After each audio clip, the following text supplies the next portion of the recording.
வேங்கடங்கள் மெய்மேல் வெனமுற்றவும் தாங்கள் தங்கட்கு நல்லனவே செய்வார்.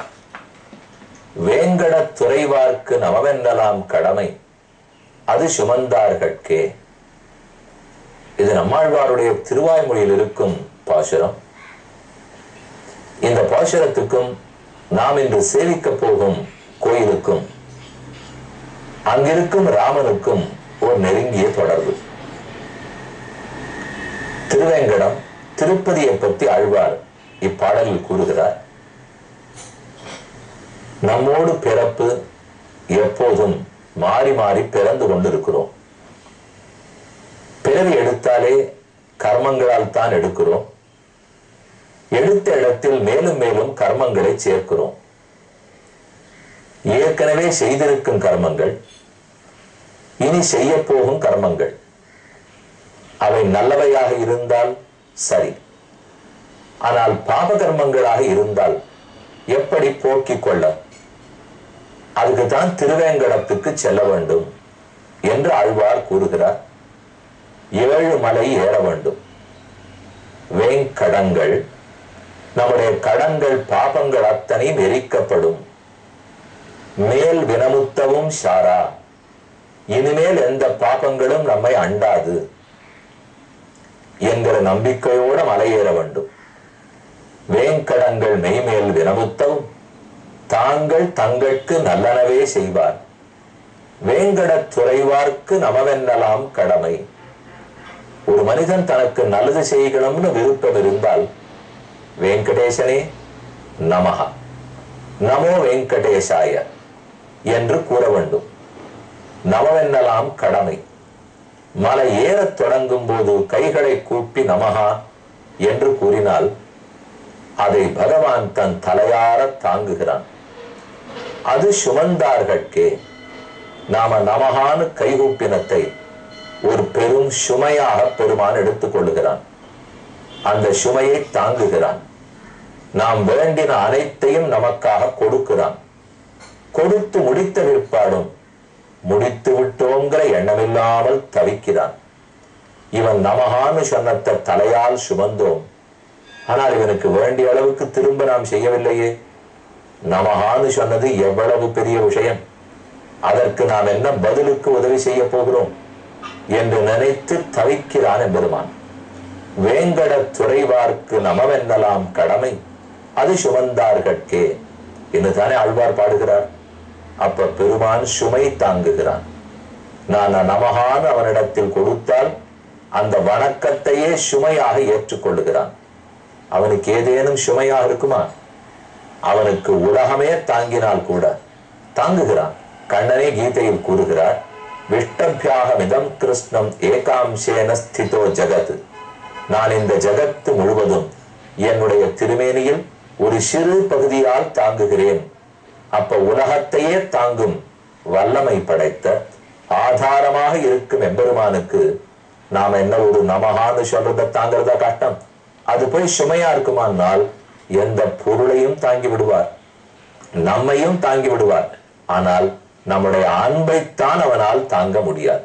நாம அன்போடே பணிவோடே அவனிடத்தில் இருக்கும் ஒரு ஸ்நேகத்தோட நமஹான்னு சொன்னால் அது பெரும் சுமையாக ஏற்கிறான்.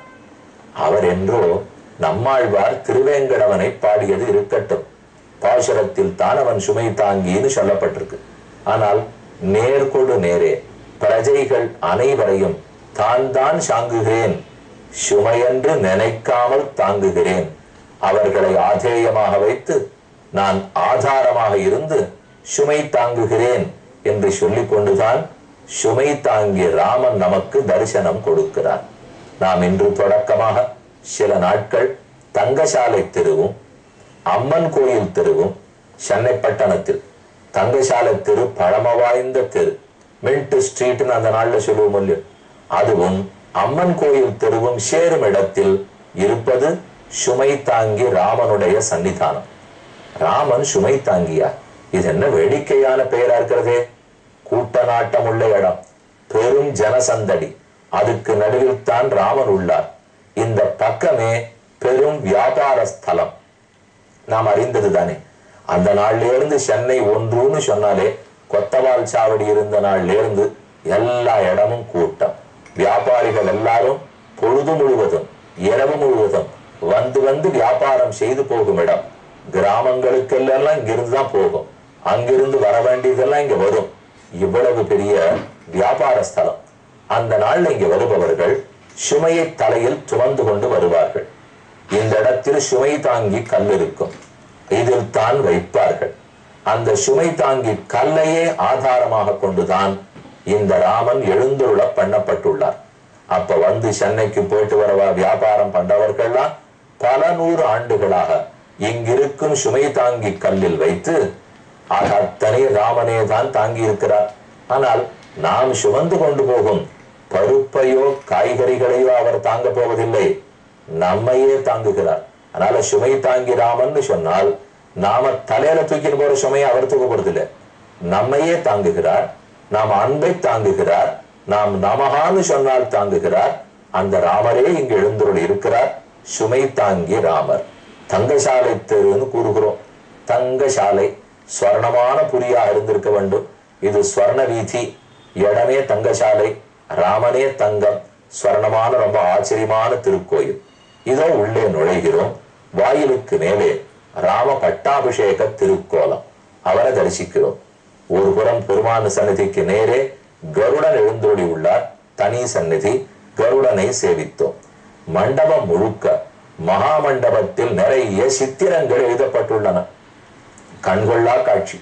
அதுவும் இந்த சித்திரத்துல சேவிச்சேன்னா பாதுகா பட்டாபிஷேகம், சுக்ரீவ பட்டாபிஷேகம், விபீஷண பட்டாபிஷேகம், ராம பட்டாபிஷேகம் என்று பல பட்டாபிஷேக திருக்கோலங்கள். அதுவும் தவிர தசாவதார திருக்கோலங்கள். இந்த சித்திரத்தையே பார்த்து கொண்டிருக்கலாம் போல உள்ளது. அவர்கள் எல்லாரையும் தரிசித்துக் கொண்டு உள்ளே நுழைய போகிறோம். ரொம்ப ஆச்சரியமான மூலவர் சன்னதி. அவருக்கு மேலே ரங்கநாத பெருமாள் சயன திருக்கோலத்தில் உள்ளார். திருவரங்கத்தில் பள்ளி கொண்ட பெருமாள், ஸ்ரீரங்கப்பட்டினத்தில் பள்ளி கொண்ட பெருமாள், மத்தியரங்கத்தில் பள்ளி கொண்டவர், அப்பாலரங்கத்தில் பள்ளி கொண்டவர், பரிமளரங்கனாக திருவிந்தளூரில் பள்ளி கொண்டவர். அந்த பள்ளி கொண்ட பெருமாள் தான் ரங்கநாதனாக சிற்ப வடிவில் உள்ளார். இங்கு ரங்கநாதன் இருக்கிறபடியால் தான் சன்னதிக்கு முன்னே கருடன் எழுந்தருளி இருக்கிறார். இன்று இவர்களையெல்லாம் தரிசித்துக் கொண்டோம். இன்னும் முக்கியமான சில செய்திகள், முக்கியமான பெருமான்களை இந்த கோயிலில் சேவிக்க இருக்கிறோம். அதற்கு முன்பாக சுந்தரகாண்டம் 52வது சர்க்கம். தூதனாக வந்த ஹனுமானை கொல்ல வேணும் என்று ராவணன் ஆணையிட அதை மறுத்து பேசுகிறான் விபீஷணன். வேறு வகைகள் உள்ளன, கொல்லுவது கூடாது, என்ன சொல்லு என்று கேட்டான். ந பாபானாம் வதே பாபம் வித்யதே சத்ருசூதன. ஹே விபீஷணா, பாபம் செய்தவர்களை கொல்லுவது பாபமாக எனக்கு தெரியவில்லை, அதனால் இவனை நான் அழிக்கத்தான் போகிறேன். அப்போது விபீஷன் கூறினார், இல்ல வேற பண்றதுக்கு இருக்கு. வைரூப்பியம் அங்கேஷு, அங்கங்களை வெட்டிவிடலாம். கஷாபிகாதா, பெரும் கசை சாட்டையை வைத்து அடிக்கலாம். மௌண்டியம் ததா, தலையை மொட்டையடித்து விடலாம். லக்ஷண சன்னிபாதா, உடலில் அடையாளங்கள் ஏற்படுத்தி அனுப்பலாம். இப்படித்தான் செய்ய வேண்டும். நச்சாப்யஸ்ய கபேர் காதே கஞ்சித் பஷ்யாம்யஹம் குணம் தேஷ்வயம் பாத்தியதாம் தண்டா யைரயம் பிரேஷித கபி. இன்னொரு கோணத்திலிருந்து பாடுறவனா, இவன் எய்யப்பட்டவன், எய்தவன் வேற யாரோ இருக்கிறான். இவனை இப்போது நீ கொன்று விட்டாயானால் யார் எய்தவன் தெரியாமலே போய்விடுமே. இவன் சொன்னபடிக்கு ராமனும் லக்ஷ்மணனும் சுக்ரீவனும் அவர்கள் தானே இவனை எய்திருக்க வேண்டும். எய்தவன் இருக்க அம்பை நொந்தி யாது பயன். அதனால இவனை விட்டுடு, இவனை பிடிக்க வேண்டாம், இவன் திரும்பி போகட்டும். இவனுக்கு நாம் ஏற்படுத்தும் அவலட்சணங்களை அவர்கள் பார்க்கட்டும். அப்புறம்தானே அவர்கள் இங்க வருவார்கள். வந்தாத்தானே எதிரிகளை நாம் அழிக்க முடியும். சாதுருவா எதிவா அசாதுகு பரையரேஷ சமர்ப்பித்தா. இவன் சாதுவா இருக்கட்டும், துஷ்டனா இருக்கட்டும், இவன் மற்றொரு தனி சார்ந்தவன். இவன் தன்னிச்சையாக முடிவெடுக்க முடியாது. அப்படி இருக்கிறவாளை நம்ம விட்டுடும். யாரொருத்தன் தான் முடிவெடுத்து செய்கிறானோ அவனைத்தான் பிடித்துக் கொள்ள வேண்டும். இவன் மற்றொருத்தனுக்கு பரதந்திரன், இவன் சுதந்திரனே அல்லவே. துருவன் பரார்த்தம் பரவான்மதூதா வதம் அருகதி அபிச்சாஸ்மின் ஹதே நான்யம் ராஜன் பஷ்யாமி கேச்சரம். இன்னொரு கோணத்துல பார், இவனை இப்படி கொண்டு விட்டால் இவன் எப்படி திரும்பி போவான்? திரும்பி போகலைன்னால் இவனை போல் பறந்து வந்து நம் நாட்டை அடைய அவர்கள் பக்கலில் இன்னொருத்தன் இருப்பதாக எனக்கு தெரியவில்லை. இவர்தான் இந்த தூதனாலதான் கடலை தாண்டி வந்திருக்க முடியும். ஆகவே இவனை நீ திருப்பி அனுப்பினால்தான் நம்மை பற்றின செய்தி போகும். அப்பதான் ராமனும் வருவான். வந்தால்தான் யுத்தத்தை ஜெயிக்க முடியும். இல்லை என்றால் அவன் 14,000 பேரை கொன்றதற்கு பழி எப்படி தீர்க்க? சூர்பனகை காது மூக்கு அடுத்து விட்டதற்கு எப்படி பழி தீர்க்க போகிறாய்? அவனுக்கு செய்தியே போகாவிட்டால் வரவே மாட்டானே. வந்தால்தானே நாம் சண்டையிட. அப்ப ராட்சச கோஷ்டிக்கு நல்ல எதிர் சண்டை கிட்டி இருக்கிறது. அதை கெடுத்து விடாதே. வெகு நாட்களாக நல்ல சண்டை இல்லாமல் தவிக்கிறோம். அஸ்மின் வினட்டேனகி பூதமன்யம் பஷ்யாமியஸ்தோ ராஜபுத்திரம் நிசாச்சராணாம் அதிபோனுஜஸ்ய விபீஷணஸ்யோத்தம வாக்கிய நிஷ்டம் ஜக்ராஹ புத்தியா சுரலோக சத்ரு மகாபலஹ ராட்சச ராஜமுக்கியா. தீர்க்கமாக சிந்தித்தான் ராவணன். ஓ, நம் தம்பி விபீஷணன் சொல்லுவது சரியாகத்தான் இருக்கிறது. ராமனை இங்க வரவழைக்க வேண்டுமானால் இவனை திருப்பி அனுப்பித்தால் தான் உண்டு. இவனை இங்கு பிடித்து வைத்திருந்தால் ராமன் வரமாட்டான். போகட்டும், வந்தவுடன் பெரும் சண்டை மூலம் நம்முடைய தோள்களுக்கு தீனி கிட்டும் என்று முடிவெடுத்து அடுத்த 53வது சர்க்கம் இவனை கொல்ல வேண்டாம், வாளில் நெருப்பு வைத்து தண்டனை கொடுப்போம் என்று ஆணையிடுகிறார். தஸ்ய தத்வசனம் ஸ்ருத்வா தசக்ரீவோ மகாத்மனः சம்யகுப்தம் ஹி பவதா தூதவத்யா விகர்ஹிதா. விபீஷணா, நன்கு சொன்னாய், தூதனை கொல்லுவது கூடாது. ஆகவே நான் ஒன்னு சொல்றேன் கேள். குரங்குகளுக்கு வாளில் தான் பெருமை. அதுகளுக்கு அந்த வால் இருக்கிறது தனி சிறப்பு. மகிழ்ச்சி ஏற்பட்டாலும் வாழத்தான் ஓங்கி அறையும், பயம் ஏற்பட்டாலும் வாழத்தான் அசக்கும். ஆகையால் இதன் வாலில் நெருப்பு வைத்து விடுங்கள். கபீனாம் கிரல் அங்கூலம் இஷ்டம் பவதி பூஷணம் ததஸ்ய தீப்யதாம் சீக்கிரம் தேன தக்தேன கச்சது. வாலில் நெருப்போட கூட இவன் போகட்டும். அப்பதான் இவனுக்கு எப்படி பரிபவப்படுத்திருக்கோம், அவமானப்படுத்திருக்கோன்னு தெரிந்து கொள்ளுவான்.